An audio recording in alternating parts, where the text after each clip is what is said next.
Day 6, first question. A 9-month-old child infant is brought to the PHC with cough and fast breathing for 2 days.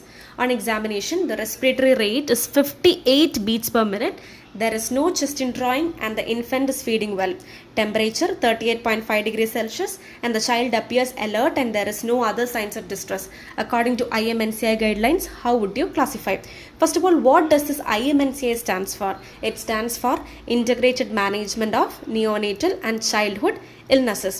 According to its latest guidelines, fast breathing with or without chest indrawing can be classified as pneumonia. Along with that, if any of the danger signs are present, it can be classified as severe or very severe pneumonia. എന്തൊക്കെയാണ് ഈ danger signs? Convulsions, lethargy, inability to drink or feed, vomiting, sleepiness, unconsciousness, ഇതൊക്കെയാണ് danger signs. ഈ question എവിടെയെങ്കിലും ഈ danger signs പറഞ്ഞിട്ടുണ്ടോ ഇല്ലയോ നമ്മൾ നോക്കാം. അപ്പം നമ്മൾ നോക്കുമ്പോൾ നമുക്ക് മനസ്സിലാവും ഈ ഡേഞ്ചർ സൈൻസ് ഒന്നും ഇതിൽ കാണിക്കുന്നില്ല. അപ്പം തന്നെ നമുക്ക് severe or very severe pneumonia എന്നുള്ള ഓപ്ഷൻ നമുക്ക് എലിമിനേറ്റ് ചെയ്യാം. പിന്നെ നമുക്ക് ബാക്കിയുള്ളത് ന്യൂമോണിയ ആൻഡ് നോ ന്യൂമോണിയ എന്നുള്ള കാര്യമാണ്. ആദ്യം തന്നെ ക്വസ്റ്റ്യൻ കാണുമ്പോൾ തന്നെ കുഞ്ഞിന് ന്യൂമോണിയ ഉണ്ടോ എന്ന് മനസ്സിലാക്കാൻ നമ്മൾ കുഞ്ഞിൻ്റെ ഏജും കൊടുത്തിരിക്കുന്ന റെസ്പിറേറ്ററി റേറ്റും ഒന്ന് നോക്കാം. ഇതാണ് WHO കൊടുത്തിരിക്കുന്ന റെസ്പിറേറ്ററി റേറ്റിൻ്റെ കട്ട് ഓഫ്. അപ്പോൾ ഇത് നമ്മൾ ബൈഹാർട്ട് ചെയ്യേണ്ട ഒന്നാണ്. More than 60 cycles per minute for an age group of 0 to 2 months consider ചെയ്യുന്നത് ഫാസ്റ്റ് ബ്രീത്തിങ് ആയിട്ടാണ്. Okay, 50 cycles per minute for 3 months to 1 year is considered as fast breathing.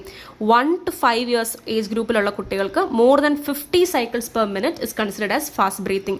more than 5 years കുട്ടികൾക്ക് more than 30 cycles per minute is considered as fast breathing. So ഇത് നമ്മൾ by heart ചെയ്യേണ്ട ഒരു കാര്യമാണ്. അപ്പം 9 month എന്ന് പറയുന്നത് it is coming under the category of 3 months to 1 year category. ഇവിടെ കൊടുത്തിരിക്കുന്നത് more than 50 cycles is considered as fast breathing. ക്വസ്റ്റിന് കൊടുത്തിരിക്കുന്നത് 58 beats per minute. അപ്പം ഉറപ്പായിട്ട് ഈ കുട്ടിക്ക് എന്തുണ്ട്? ന്യൂമോണിയ ഉണ്ട്. സോ നമുക്ക് no pneumonia only cough and cold എന്നുള്ള ഓപ്ഷനും നമുക്ക് കട്ട് ചെയ്യാം. അപ്പോൾ ഇതിൻ്റെ ആൻസർ വരുന്നത് ന്യൂമോണിയാണ്. പൊതുവേ ന്യൂമോണിയ ഉള്ള കുട്ടികൾക്ക് നമുക്ക് ട്രീറ്റ്മെൻറ്റ് പോലെ കൊടുക്കുന്നത് അമോക്സിസിലിൻ ആണ്. ആൻഡ് SpO2 മോർ ദാൻ 90% ഒക്കെ വരുമ്പോൾ നമ്മൾ റെഫറലിന് വേണ്ടിയിട്ട് സജസ്റ്റ് ചെയ്യാറുണ്ട്.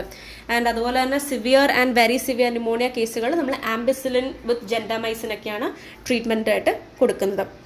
So that's all about it. Thank you so much.